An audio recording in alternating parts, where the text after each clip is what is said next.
Masters அவங்க எல்லாருக்கும் என்னுடைய காலை வணக்கத்தை தெரிவிச்சுக்கிறேன். எனக்கு இந்த ஞானத்தை கொடுத்துட்டு இருக்கக்கூடிய இந்த பிரபஞ்சத்தை பிரம்மரிஷி பத்ரிஜயா அவங்களுக்கும் என்னுடைய வணக்கத்தையும் நன்றியும் தெரிவிச்சுக்கிறேன். மேலும் தொடர்ந்து எனக்கு அந்த வாய்ப்பு கொடுத்துட்டு இருக்கேன் இந்த ஸ்பிரிச்சுவல் டேப்லெட் டீம்ல இருக்கிற அனைத்து ஆசான்மார்களுக்கும் என்னுடைய நன்றியும் வணக்கத்தையும் தெரிவிச்சுக்கிறேன். ஓகே, வேணி மேம் உங்களுக்கும் என்னோட நன்றி.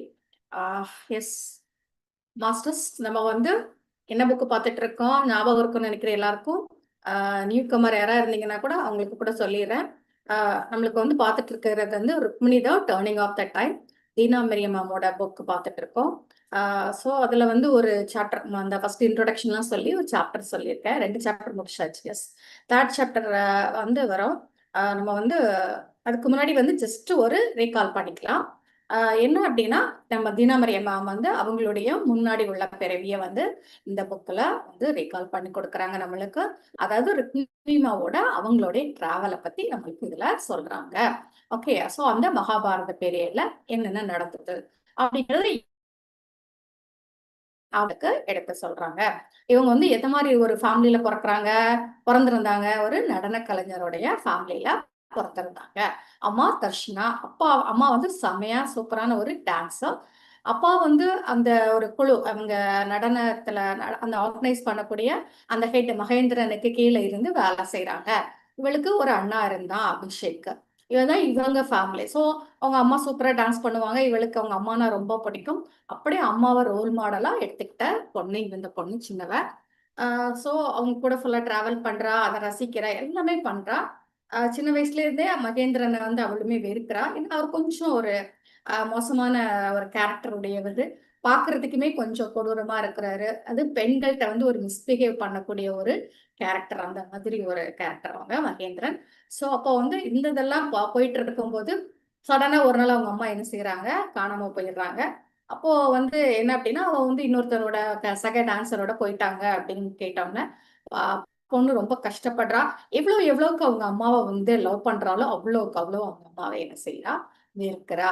இதுக்கிடையில அவங்க அண்ணாவும் என்ன அப்படின்னா, அந்த ஒரிஜினல், அதாவது இந்த இவங்களோட ஃபேமிலி கிடையாது.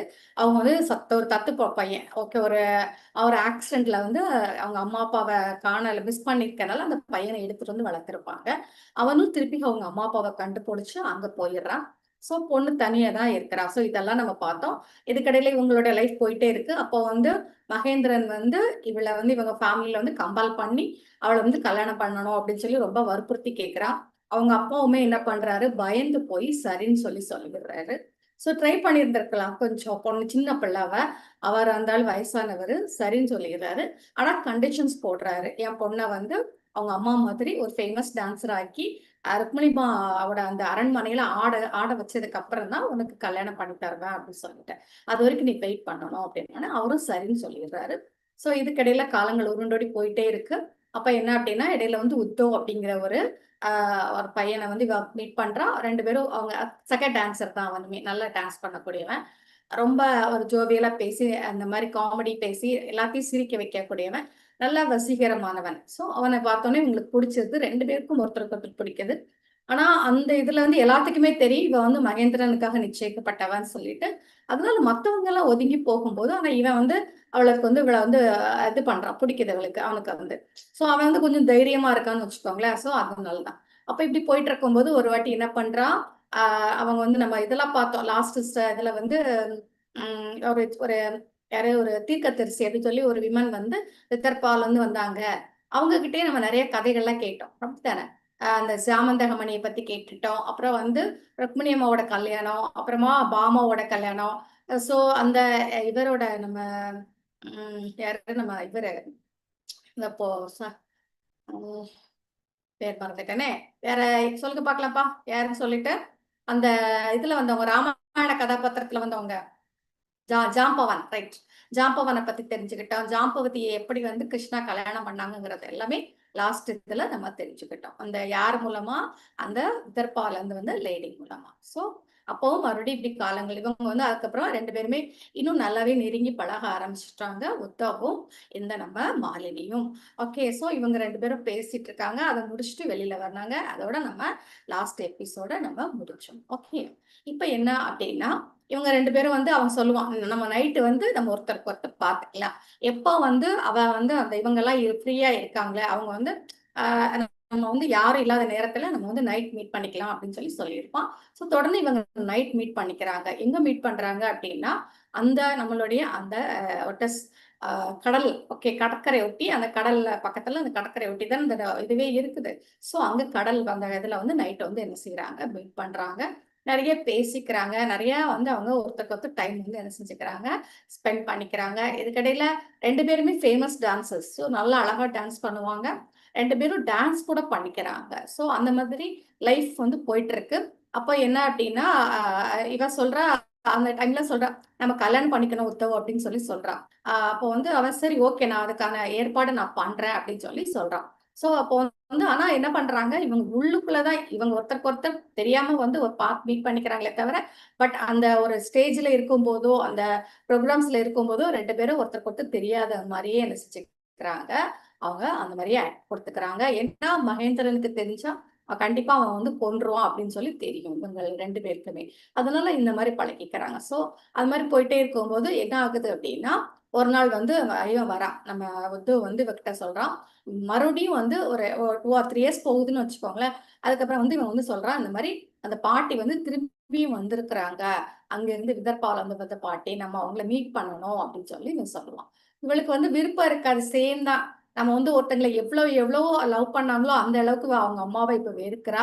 அப்போ அவங்க அம்மாவுக்கு யாரெல்லாம் பிடிக்குமோ, அவங்களையும் அவ டோட்டலா அந்த பிளாங்கா என்ன செய்றா, இவளும் வெறுக்கிறா. ஸோ ஒரு புண்ணியமாவ டோட்டலா என்ன செய்றா, வெறுக்கிறா. அதனால இவளுக்கு வந்து அத கேட்க போன மாரியே லாஸ்ட் எபிசோட் மாரியே, இன்னும் இவனோட ஆசைக்காக என்ன செய்றா, இவன் கூட என்ன செய்றா, அங்க போறா. போயிட்டு அந்த அம்மாவ போய் பார்க்க போறாங்க.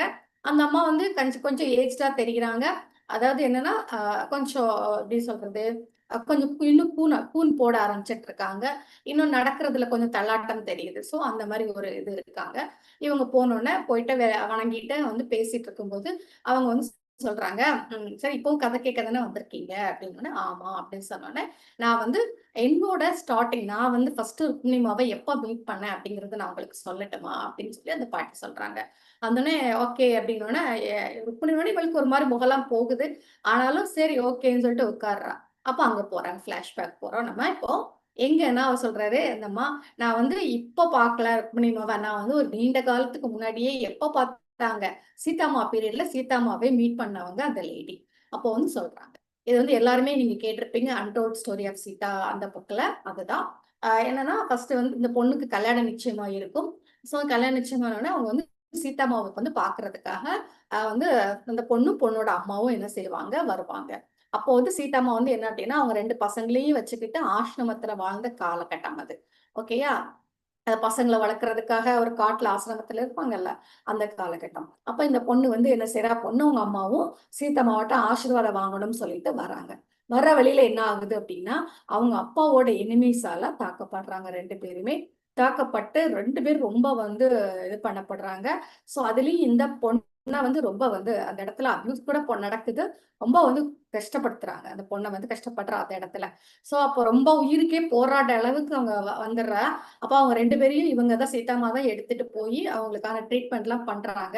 அப்ப என்ன ஆகுதுன்னா, இந்த பொண்ணுக்கு வந்து அந்த டைம்ல என்ன நடந்ததோ, அத வந்து அந்த அம்மா வந்து சீதாம்மா வந்து மறக்கடிச்சிடுறாங்க. ஓகேயா? அவ நினைவுலருந்து எடுத்து விட்டதனால, இந்த பொண்ணால என்ன பண்ண முடிஞ்சுச்சு, ஈஸியா அந்த ப்ராப்ளத்துல இருந்து அந்த ட்ரீட்மெண்ட் அழகா பண்ணிட்டு, அந்த சீக்கிரமே சரியாயிட்டாங்க. அப்புறம் ஒரு ஆஸ் யூசுவல் அவங்க என்ன செஞ்சுக்கிட்டாங்க, கல்யாணமும் பண்ணிக்கிட்டாங்க. கல்யாணம் பண்ணி பசங்களோட சந்தோஷமாவும் இருந்தாங்க. அப்போ ஆனா அவங்களுக்கு ஒரு இது அந்த டைம்ல அப்படி என்னதான் நம்மளுக்கு நடந்தது இது தெரியணுமே அப்படி சொல்லிட்டு என்ன பண்ணாங்க, ஒரு லாஸ்ட் கட்டத்துல வந்து என்ன செய்றாங்க, வந்து சீதாம்மாவ பார்க்க வராங்க. அப்ப எனக்கு அன்னைக்கு என்னதான் நடந்தது அப்படின்னு கேட்கும்போது, சீதாம்மா சொல்றாங்க, "நான் உனக்கு டீட்டெயில் எல்லாம் சொல்ல முடியாது. ஆனா ஒரு வன்கொடுமைக்கு நீ ஆளாகப்பட்ட. ரொம்ப கஷ்டப்படுத்தப்பட்ட. ரொம்ப ஒரு ஒரு கொடூரமான தாக்குதல் தான் உனக்கு" அப்படின்னு சொல்றா. ஆனா நீ என்ன செய்யக்கூடாது, திருப்பி திருப்பி அந்த பழிக்கு பழி வாங்க போறேன், ரிவெஞ்ச் எடுக்கிறேன் அப்படிலாம் எதுவுமே இருக்கக்கூடாது. என்ன சொல்றாங்கன்னா, மாஸ்டர்ஸ்ல ரொம்ப அழகான ஒரு 2 பாயிண்ட் ஞாபகம் வச்சுக்கோங்க. அதாவது ஒண்ணு வந்து இந்த பிரபஞ்சத்துல உருவாக்கப்பட்ட சட்டம் எப்பவுமே நம்மளுக்கு என்ன செய்யாது? நீதி குடுக்காது. ரொம்ப நல்லா ஞாபகம் வச்சுக்கோங்க. இது எல்லார் லைஃப்லயுமே நடந்திருக்கும். ஸோ என்னோட லைஃப்லயுமே இருந்துச்சு. ஸோ அப்ப நீதிங்கிறது நம்மளுக்கு வந்து என்ன செய்யாது? கிடைக்காது. எல்லா நேரத்திலயும் கிடைக்காது. ஆனா பிரபஞ்சத்துல பிரபஞ்சத்துல வந்து உள்ள சட்டம் வந்து எப்பவுமே நம்மளுக்கு ஒருபோதுமே நீதி கொடுக்க என்ன செய்யாது? தவறாது. அப்போ என்ன தப்பு பண்ணாலும் இங்க பிரபஞ்சத்துல இந்த பூலோகத்துல இந்த சட்டத்துல இருந்து நம்ம என்ன செய்யலாம்? தப்பிக்கலாம். ஆனா அந்த பிரபஞ்ச சட்டத்துல நம்ம கண்டிப்பா மாட்டி ஆகவே செய்யணும். அதுக்கான ஒரு பலனை நம்ம அனுபவிச்சே ஆகணும். அதனால இப்ப நம்மள வந்து ஒருத்தங்க ஹர்ட் பண்றாங்க, நம்மள ஒருத்தங்க கஷ்டப்படுத்துறாங்க. அவங்கள நம்மளால ஒண்ணும் பண்ண முடியல. இல்ல இந்த சட்டத்தால நம்மளுக்கு வந்து கரெக்ட்டான நீதி கிடைக்கல. எத்தனையோ வாட்டி நம்மலாம் அந்த நீதி கிடைக்காம இருக்கும் நம்மளுக்கு. நம்ம தப்பே பண்ணியிருக்க மாட்டோம். ஆனா நம்ம தப்பு பண்ணிட்டோம் அப்படிங்கிற மாரி நம்மளுக்கு வந்து ஒரு இது வந்திருக்கும். சரி, ஓகே, ரைட். நம்மளால வந்து பண்ண முடியல. இந்த சட்டம் வந்து ஏன்னா தெரியும் உங்களுக்கு. ப பணக்காரங்களுக்கு, வசதி படிச்சவங்களுக்கு, பதவி இருக்கவங்களுக்கு ஒரு மாதிரி இந்த சட்டம் யூஸ் ஆயிட்டு இருக்கு. சோ அப்போ வந்து அதனால பரவால்ல. ஆனா என்ன அப்டின்னா, அந்த பிரபஞ்சத்துல அந்த இதுக்கான பனிஷ்மென்ட் அது வந்து ஒருபோதும் தப்பாது. கண்டிப்பா அவங்க அனுபவிச்சே தீரணும்ங்கிறத நம்ம தெரிஞ்சுக்கிட்டு, அவங்க மேல நம்ம எந்த துவேஷத்தையும் காட்ட வேண்டாம். நம்ம வந்து அவங்களுக்கு எந்த இதுவும் நம்ம பண்ண வேண்டாம். நீங்க ஏதாவது பண்ணி விட்டீங்க அப்டின்னா, அதுக்கு ஒரு 4, 3 பிறவி நீங்க பிறந்து அத திருப்பி அனுபவிக்க வேண்டியிருக்கு. அதனால பிரபஞ்சத்து மேல அத வந்து பலன போட்டுட்டு, அவங்க பார்த்துப்பாங்க நம்பிக்கையோட அடுத்தது என்ன செய்யணும்? மூவ் பண்ணணும். இதத்தான் சீதாம்மா வந்து இந்த பொண்ணுக்கு அட்வைஸ் பண்றாங்க. ஓகே. சோ அப்போ வந்து சரி, ஓகே, அந்த பொண்ணு அது நல்லாவே உள்ள போய் ஸ்டோர் ஆயிட்டு. சோ அந்த பீரியட்ல அதுக்கப்புறம் அஸ் யூசுவல் அவங்க வாழ்ந்து இறந்துட்டாங்க. அப்புறம் நெறைய பிறவிக்கு அப்புறம் ஒரு பையனா ஒரு இதுல பொறக்குறாங்க இந்த பொண்ணு. சோ அந்த லேடி அதாவது அந்த பாட்டிய சொல்றேன். சோ அவங்க பொறக்கும்போது அங்க என்ன ஆகுது அப்டின்னா, அப்போ பையனா பொறக்குறாங்க. இவங்க ஃபேமிலில இவங்களுக்கு ஒரு சகோதரி இருக்கிறா. ஒரு தங்கச்சி இருக்கிறா. பக்கத்துல இன்னொரு ஃபேமிலி இருக்கிறாங்க. அந்த ஃபேமிலி எப்பவுமே இவங்க 2 பேருக்கும் பகையான ஒரு ஃபேமிலி. ஒருத்தருக்கு ஒருத்தர் பகையான ஃபேமிலி. அதுல வந்து ஒரு பொண்ணு இருக்கா. அந்த பொண்ணு வந்து கொஞ்சம் ரொம்ப கொடூர குணம் படைச்சவ. அவளால இவங்களுடைய இந்த பையனோட சகோதரி என்ன செஞ்சிடுறா? இறந்துடுறா. அதனால இவனுக்கு ரொம்ப துக்கம். அந்த பொண்ணு மேல இவனுக்கு ரொம்ப கோவம். சோ ஒரு வாட்டி என்ன ஆகுது அப்டின்னா, காட்டுல டிராவல் பண்ணிட்டு இருக்கான் குதிரையில இந்த பையன். அந்த பொண்ணு என்ன பண்றா? அந்த இடத்துல ஒரு காட்டுல அந்த பொண்ணு டிராவல் பண்ண பொண்ணு குதிரையில இருந்து கீழ விழுந்து அப்படியே எழுந்திருக்க கூட முடியாம அப்படியே உட்கார்ந்துட்டு இருக்கா பெயின்ல. அப்ப இவன் வந்து அந்த இடத்துல கிராஸ் பண்ணும்போது அந்த பொண்ண பார்க்குறான். அப்ப அவனுக்கு தாட் வருது. இவள இப்பவே நம்ம என்ன செஞ்சிடலாம்? எது வேணாலும் ஒரு அபியூஸ் பண்றதோ, இல்ல அவள அடிச்சு கொல்றதோ எல்லாமே பண்ணிடலாம் அப்படிங்கிற மாரி அந்த பையனுக்கு தோணுது. ஏன்னா அவ்வளவு கஷ்டப்படுத்தி இருக்கிற அந்த பொண்ணு. ஆனா உடனே அவளுக்கு வந்து இவன் வந்து அந்த முந்தின பிறவியில கத்துக்கிட்ட அந்த ஞானம் உடனே அவனுக்கு கிடைக்குது. என்ன கிடைக்குது? நம்ம யாரையும் என்ன செய்ய வேண்டாம்? நம்ம வந்து பழிக்கு பழி வாங்க வேண்டாம். இந்த பிரபஞ்சம் பார்த்துக்கும் அப்படிங்கிறது அவனுக்கு ஞாபகம் வருது. உடனே என்ன பண்ணிடுறான்? மனசு மாறி அந்த பொண்ண வந்து குதிரையில ஏத்தி, காயப்பட்டுட்டு இருக்கால்ல, சோ அவள இது பண்ணி குதிரையில ஏத்தி அவள அனுப்பி விட்டுருக்கான். அப்புறம் கொஞ்ச நாள் கழிச்சு பார்த்தா அந்த பொண்ணு ரொம்ப கஷ்டப்படுறா. இவங்களால இல்லட்டாலும் அவ வந்து அந்த பிறவியில நிறைய கஷ்டத்த அனுபவிக்கிறா அந்த பொண்ணு. சோ அப்ப அவங்கவங்க இறந்துடுறாங்க. இப்ப நம்ம எந்த பிறவிக்கு வரலாம்? இப்ப இந்த பாட்டி இருக்கக்கூடிய அந்த விதர்ப்பால பொறந்திருக்காங்கல்ல, அந்த பிறவிக்கு நம்ம இப்போ வரலாம். அப்ப என்னன்னா, விதர்பால இவங்க வந்து உங்களுக்கே ஏற்கனவே சொல்லியிருக்கேன். அந்த அந்த இது ரத்தினம். அந்த ரத்தினத்தெல்லாம் வந்து யூஸ் பண்ணி, அதாவது விதவிதமான ஸ்டோன யூஸ் பண்ணி நகை பண்ணக்கூடிய அந்த ஒரு பரம்பரையில இவங்க பொறந்திருக்கிறாங்க. சோ அந்த இதுல வேலை பார்த்துட்டு இருக்காங்க. நல்லபடியா இது பண்றாங்க, வளர்றாங்க. இவங்களுக்கு ஒரு ஃப்ரெண்ட் இருக்காங்க. இந்த பிறவியில. ஓகேங்களா? அந்த பொண்ணு எப்பவுமே இவளுக்கு பயங்கரமா ஹெல்ப் பண்ணிட்டே இருக்கும். வேண்டாம் சொல்ல சொல்ல வந்து அப்படி ஹெல்ப் பண்ணும். என்னென்ன ஹெல்ப் பண்ண முடியுமோ அவ்வளவு ஹெல்ப் பண்ணும். இவ்வளவுத்துக்கும் அந்த பொண்ணு வந்து ஊனமா பொறந்த பொண்ணு. கொஞ்சம் மாற்றுத்திறனாளி. மாற்றுத்திறனாளி இருந்தும் கூட இவங்களுக்கு அவ்ளோ சப்போர்ட்டிவா இருக்கும். இவங்களுக்கே சில சமயம் ஒரு மாரி இருக்கும். "ஏய் போதும்டி" அப்படின்னு சொன்னாலும் அவங்க என்ன செய்ய மாட்டாங்க, கேட்க மாட்டாங்க. இப்ப வந்து இவங்க அதே மாரி வளர்ந்து ஒரு கல்யாணம்லாம் ஆகி குழந்தைலாம் பொறந்து ஒரு நடுத்தர வயசுக்கு வந்துட்டு இருக்கும்போது, ஒரு வாட்டி ருக்மிமா வந்து இவங்கள பார்க்க வராங்க. அவங்களுக்கு வந்து ஒரு இது பண்ண வேண்டியிருக்கு. ஒரு மாலை செய்ய வேண்டியிருக்கிறதுக்காக இவங்கள பார்த்துட்டு அந்த எப்படி செய்யணும் அப்படிங்கிறத சொல்றதுக்காக அவங்க வந்திருக்கிறாங்க. அப்போ பேசிட்டு இருக்கும்போது பக்கத்து வீட்டு பொண்ணு இருக்கா பார்த்தீங்களா? அவ வந்து பயங்கரமா உபச்சாரம் பண்றா. இவங்களுக்கு பதிலா காஃபி, டீ குடுத்து, ஸ்நாக்ஸ் குடுத்து என்னென்ன பண்ணணுமோ பண்றாங்க. பண்ணிட்டு இது வேணுமா? இல்ல இன்னும் வேணுமா? அப்படின்னு கேட்டுட்டே இருக்குது அந்த பொண்ணு. இவங்களுக்கே வெட்கமா இருக்கு. என்னடா இவ இப்படி பண்றாளே அப்படின்னு சொல்லிட்டு. சோ அந்த பொண்ணு போனதுக்கு அப்புறம் ருக்மிணிமா வந்து இவகிட்ட பேசுறாங்க. ஓகே, இப்போ உனக்கு எல்லாமே சரியாயிடுச்சு பாத்தியா அப்படின்னு சொல்லிட்டு. என்னன்னா மாஸ்டர்ஸ், யாரு வந்து அந்த சீதாமா பீரியட்ல இவங்கள வந்து அந்த மாதிரி ஒரு கொடுமை பண்ணாங்களோ, ஒரு பையன் பண்ணார்ல, அதுக்கப்புறமா அடுத்த ஒரு பீரியட்ல வந்து ஒரு பொண்ணா பிறந்து இவங்க ஃபேமிலியை கஷ்டப்படுத்தினாங்க அந்த பொண்ணு. ஓகே, ஆனா இவர் வந்து ஒவ்வொரு வாட்டியும் மன்னிச்சு விட்டாச்சு. இந்த பொண்ணு, இந்த லேடி வந்து மன்னிச்சு விட்டதுனால இப்போ நிறைய பிறவில அந்த பொண்ணு நிறைய நிறைய நிறைய கஷ்டத்தை எல்லாம் அனுபவிச்சு மனசு மாறி திருந்தி இந்த பிறவில வந்து இவளுக்கு ஃப்ரெண்டா வந்து அவ்வளோ சர்வீஸ் பண்றா. அப்போ அவங்களோட அந்த கர்மா முடிச்சு வந்து அந்த மாதிரி என்ன செய்யுது, முடியுது. அங்க இருந்து ஆரம்பிச்சது பகை.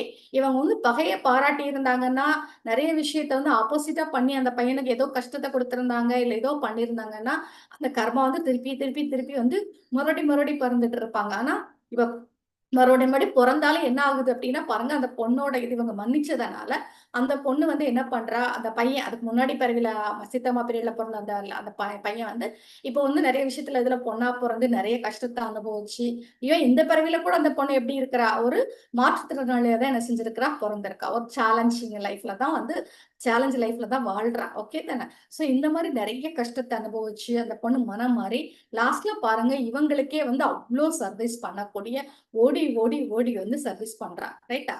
சோ அந்த மாதிரி ஒரு ஃப்ரெண்ட்ஷிப்பான நிலைக்கு என்ன செஞ்சுட்டாங்க, வந்துட்டாங்க அப்படிங்கறத தான் நம்ம இந்த இதுல தெரிஞ்சுக்கலாம். சோ இப்ப இவங்க சொல்லும்போது இததான் சொல்றாங்க. நான் வந்து இப்ப வந்து எனக்கு நாங்க ரொம்ப திக் ஃப்ரெண்டு அப்படின்னு சொல்லி சொல்றாங்க.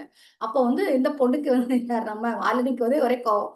இதெல்லாம் நம்புற மாதிரியா இருக்கு. இவங்க சீதாமா பீரியட் உள்ளதெல்லாம் இவங்களுக்கு ஞாபகம் இருக்கா?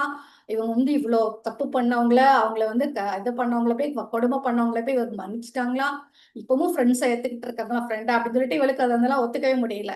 ஆனா யுத்தவ் வந்து அப்படி நம்புறா. ஓகே, நீங்க வந்து ரொம்ப அழகா செஞ்சிருக்கீங்கம்மா.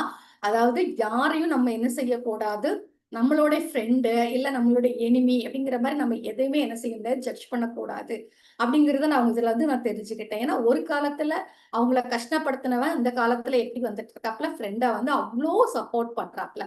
அப்போ ஃப்ரெண்டா இருக்கவங்க எனிமியா மாறலாம், எனிமியா இருக்கவங்க ஃப்ரெண்டா மாறலாம். எப்படி வேணாலும், யார் வேணாலும் நம்மளுக்கு மாறலாம். சோ இந்த பிறவிகள்ல ஒவ்வொரு பிறவியும் ஒவ்வொரு மாரி நம்ம வந்து அனுபவத்த வந்து அவங்க மூலமா நம்ம பெறலாம். அப்போ நம்ம வந்து இவங்க தான் நம்மளுக்கு எனிமி, அப்படி இவங்க தான் ஃப்ரெண்டுன்னு நம்ம சொல்ல முடியாது. யாரையுமே ஜட்ஜ் பண்ண முடியாது. அதனால தான் யாரையுமே வெறுக்கவும் கூடாது. யாரையுமே ரொம்ப தூக்கி தலையிலயும் வச்சுக்க வேண்டாம். ஸோ ஆஸ் யூசுவல் இயல்பா நம்ம என்ன செஞ்சுக்கலாம், நடந்துக்கலாம் அப்படிங்கிறது தான் இந்த இடத்துல மெயினா ஜட்ஜ்மெண்ட் இருக்கக்கூடாது அப்படிங்கிறத நான் தெரிஞ்சுக்கிட்டேன் அப்படின்னு உத்தவ் சொன்னோனே, உத்தவ வந்து அப்படி இந்த பாட்டி பார்த்துட்டு ஒரு ஸ்மைல் பண்றாங்க. பண்ணிட்டு சொல்றாங்க, இந்த உலகத்துல வந்து நெறைய பேரு தியாகம் பண்றதுக்குன்னே நெறைய பேர் பிறந்திருக்காங்க.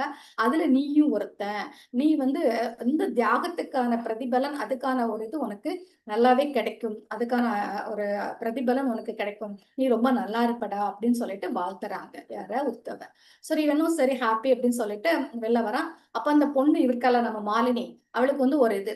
ஆ எல்லாத்தையும் வெளில போனோனே என்ன பண்றா, இவ உள்ள போயிட்டு அந்த பாட்டிட்ட மறுபடியும் ஒரு இது கேட்கிறா. எனக்கு ஒரு இது வேணும் அப்படின்னு சொல்லிட்டு. என்னன்னா, இந்த மாரி இந்த இதுல வந்து எனக்கு வந்து மகேந்திரன் சொல்லி ஒரு வயசானவர் கூட எனக்கு நிச்சயம் பண்ணியிருக்காங்க. அவர் கூட எனக்கு கல்யாணம் நடக்குமா? நடக்காதா? அப்படின்னு சொல்லிட்டு இவ கேட்கிறா. அப்போ வந்து அவங்க கொஞ்ச நேரம் கண்ண மூடிட்டு உட்கார்ந்துட்டு அப்புறம் சொல்றாங்க. ஃபர்ஸ்ட் ஒண்ணு சொல்றாங்க. நீ வந்து இந்த பிறவில வந்து உனக்கு வந்து நீ வந்து உன்னோட அம்மாவ வந்து நீ மிஸ் பண்ணியிருக்க. அவங்க அம்மா வந்து உன்னை விட்டு போயிட்டாங்க. ஆனா போன அம்மாவ திருப்பி உனக்கு வந்து ருக்மிணிமா வந்து உன்னோட சேர்ப்பாங்க. அதே மாரி ஏதோ ஒரு பிறவி, எப்போ ஒரு காலத்துல நீ மிஸ் பண்ண, நீ வந்து எப்படி சொல்றது, அந்த ஒருத்தருக்கு ஒருத்தர் அந்த மிஸ் அண்டர்ஸ்டாண்டிங்ல பிரிஞ்சிருப்பாங்கல்ல, அந்த மாதிரி பிரிஞ்ச உன்னோட அக்காவையும், உன்னோட இன்னொரு அம்மாவையும் கூட உன் கூட வந்து ருக்மிணிமா வந்து சேர்ப்பாங்க அப்படின்னு சொன்னோனே, இவளுக்கு ஒரே இது, நீ எனக்கு அதெல்லாம் பிரச்சனை இல்ல. ஃபியூச்சர்ல எனக்கு வந்து நான் எப்படி இருப்பேன்ல, எனக்கு இப்போதைக்கு அத சொல்லுங்க. நான் கேட்ட கேள்விக்கு ஆன்சர் பண்ணுங்க அப்படின்னு சொல்லிட்டு இவ கேட்கிறா. ஆனா கேட்டோனே இவ சொல்றா, இல்லம்மா உனக்கு வந்து அந்த கல்யாணம் நடக்காது. வேற ஒரு கல்யாணம் தான் நடக்கும் அப்படின்னு சொல்லிட்டு இவங்க சொல்றாங்க அந்த பாட்டி. அப்போ இவளுக்கு வந்து ஒரே ஹாப்பி. ஆனா அவங்க சொல்லும்போது அவங்களுக்குள்ள ஒரு சோகத்தோட தான் சொல்றாங்க. இந்த கல்யாணம் உனக்கு நடக்கும் எதுன்னு சொல்லிட்டு வேற ஒரு கல்யாணம் நடக்கும்னு சொல்லும்போது அத ஒரு சோகமா சொல்றாங்க. இவளுக்கு அதெல்லாம் ஒரு பெருசா இது இல்ல. இந்த கல்யாணம் நடக்காதுன்னே ரொம்ப ஹாப்பி ஆயிடுறா. அவங்களுக்கு நன்றி சொல்லிட்டு என்ன செஞ்சிடுறா, வெளியில வந்துடுறா. வெளியில வந்த உடனே உத்தவ்ட்ட கேட்கிறா, சொல்றா, நான் வந்து என்ன கேட்டேன் தெரியுமான்னு. என்ன சொல்லுமா அப்படின்னு கேட்டோடனே, இந்த மாதிரி நம்ம கல்யாணத்தை பத்தி தான் பேசணும். ஓகே, சோ கோபத்தை வந்து உள்ள வைக்கக்கூடாது. ஏன்னா அது வந்து உன்னோட இதுக்கே வந்து கஷ்டமா போயிரும். சோ அத வந்து ரிலீஸ் பண்ணி விட்டுரு அப்படின்னு சொல்லி அவன் சொல்றான். அதே மாதிரி மகேந்திரன் மேலயும் நீ கோபத்தை வளர்த்துக்காத அப்படின்னு இவ கேக்குறா, உனக்கு அவர் மேல கோபமே இல்லையா அப்படின்னு கேக்குறா. பாருங்க அந்த ஆன்மாவோட எவாலுவேஷன்ல இந்த பொண்ணு எப்படி இருக்கா, அவன் எப்படி இருக்கான்னு பாருங்க. புரிதல் எப்படி இருக்கு. அவன் சொல்றான், அவன் பார்த்தவே யாராச்சும் கோவப்படுவாங்களா, அவன் மேல எனக்கு பரிதாபம் தான். அவன் என்னைக்காச்சும் நீ சிரிச்சு நீ பார்த்திருக்கியே, எப்பவுமே சிரிக்காமே இருக்கிறான். லைஃப் வந்து அவன் என்ஜாய் பண்ணவே இல்ல. மத்தவங்க மேல வந்து அவன் மேல ஒரு பயத்தை கிரியேட் பண்ணணுங்கிறதுக்காக அந்த மாதிரி வாழ்க்கையை வந்து அவன் ரொம்ப மோசமா வாழ்ந்துறான். தவிர அவன அந்த மாதிரி உள்ளவங்க மேல நம்ம பரிதாபப்படணுமே தவிர அவன் மேல கோவப்படுறதுக்கு என்ன இருக்கு அப்படின்னு சொல்லி அவன் சொல்றான். ஆனா அவளுக்கு ஓகே ரொம்ப ஹாப்பியா இருக்கு. இப்ப இன்னொரு கொஸ்டினும் கேட்கிறா. நீ வந்து மத்தவங்க எல்லாம் பயப்படுறாங்க, ஆனா நீ மட்டும் எனக்கு ஹெல்ப் பண்ணணும்னு நினைக்கிறியே அப்படின்னு சொன்னோன்னே அவன் சொல்றான், உன்னோட இதை வந்து இந்த பிரச்சனையில இருந்து வெளியில கொண்டு வரதுக்காக என்னோட உயிரை கூட நான் கொடுக்கறதுக்கு தயார் தான் அப்படின்னு சொல்லி இவன் சொல்றான். சொல்லுறானா இவளுக்கு வந்து இல்ல நீ அந்த மாதிரிலாம் சொல்லாத அப்படின்னு சொல்லி சொல்றான். சோ இவங்க வந்து என்ன செஞ்சுறாங்க, பேசிக்கிட்டே வீட்டுக்கு வந்துடுறாங்க. அதுக்கப்புறம் இவங்க வந்து இன்னும் கூட அவங்க பழகிட்டே தான் இருக்கிறாங்க. இதுக்கடையில என்ன அப்படின்னா காலங்கள் வந்து இன்னும் ஃபாஸ்டா மூவ் ஆயிட்டு இருக்கு. இன்னும் நிறைய நிறைய ப்ரோக்ராம்ல வந்து இவ டான்ஸ் பண்றா. அதாவது எஸ்பெஷலி வந்து அந்த துர்காமா வேஷம் போட்டு ஆடுறதுல ரொம்ப ஃபேமஸ் ஆயிட்டு இருக்கா. ஓகே, அந்த துர்காமா அது வந்து அவங்க அம்மாவுடைய ஒரு ஃபேமஸான டான்ஸ் ப்ரோக்ராம். அதே வந்து இந்த பொண்ணு பண்ணி ரொம்ப ஃபேமஸ் ஆகுறாங்க. நிறைய இடத்துல வந்து அந்த ப்ரோக்ராம் பண்றாங்க. ஸோ பண்ணிட்டு இருக்கும்போது என்ன ஆகுது அப்படின்னா, இவங்க வந்து இப்படி ஒவ்வொரு இடத்துக்கா டிராவல் பண்ணும்போது ஒரு ஓப்பன் வெளியில வந்து கூடாரம் போட்டு தான் தங்கிட்டு இருப்பாங்களாம். ஓகேங்களா? ஸோ ஒரு 2 மினிட்ஸ்ல முடிச்சிடுறேன். அடுத்த இடம் கண்டினியூ பண்ணிக்கலாம். ஸோ அந்த கூடாரம் போட்டு தங்கிட்டு இருக்கும்போது என்ன பண்றா, இன்னொரு சக 2 பேர் டான்சர் கூட தங்கிட்டு இருக்கா. அப்ப நைட்டு வந்து இவன் வரான். உத்தவ் வந்து கூப்பிடுறான். உடனே வெளியில வரா. அவங்க வந்து மூவ் பண்றாங்க. ஒரு இடத்துக்கு போறாங்க. அங்க பாத்தீங்கன்னா நல்ல ஒரு ஆறு பக்கத்துல ஒரு இடம் இருக்கு. நல்ல மரங்கள் அந்த மாதிரி உள்ள இடம். ரொம்ப அழகான இடம். நைட்டு பௌர்ணமி. சோ அந்த மாதிரி நேரம். சோ இவளுக்கு வந்து ரொம்ப பிடிக்குது. அப்ப நீ இங்க எதுக்குடா கூட்டு வந்திருக்க அப்படின்னு கேக்குறா இவ. அப்போ வந்து நம்ம 2 பேரும் வந்து ரகசியமா கல்யாணம் பண்ணிக்க போறோம். அதுக்கு தான் நான் எல்லாம் ஏற்பாடு பண்ணியிருக்கேன் அப்படின்னு சொல்லி அவன் சொல்றான். சோ பூக்கள், பழங்கள் அது மாதிரிலாம் ஏற்பாடு பண்ணி அந்த காலத்து மேரேஜ் மாதிரி எல்லாம் ரெடி பண்ணி வச்சுட்டு என்ன சொன்னோன்னே இவ சொல்றா, வேள்வித்தி இல்ல. சோ அதுக்கான அந்த இது கூட இல்லையே அப்படின்னு. அதன் வந்து என்னோட இதயத்துல உள்ள இருக்கிற அது எரியறது அந்த வெப்பம் அந்த இதுதான் நான் வேள்வித்தியா எடுத்துட்டு உன்னைய வந்து கல்யாணம் பண்ணிக்கிறேன் அப்படின்னு சொல்லிட்டு அவங்க 2 பேரும் மாலை மாத்தி கல்யாணம் பண்ணிக்கிறாங்க. அப்ப என்ன ஓத் எடுக்கிறாங்கன்னா இவன் என்ன சொல்றான் அப்படின்னா, நான் வந்து உனக்காக இதுல வந்து என்னோட உயிரை கூட நான் குடுக்கறதுக்கு தயாரா இருப்பேன் அப்படிங்கிற மாதிரி அவன் சொல்லி, உன்னை எப்படியாச்சும் நான் வந்து உன் கூட உன்னை காப்பாத்துவேன் அப்படிங்கிற மாதிரி அவன் சொல்றான். அவ வந்து இந்த பிறவியில உன்னை தவிர வேற யாரையும் நான் வந்து ஹஸ்பண்டா எடுத்துக்க மாட்டேன் அப்படின்னு சொல்லிட்டு இவங்க 2 பேரும் அந்த மாதிரி ஓத்து எடுத்துட்டு மாலை மாத்திக்கிறாங்க.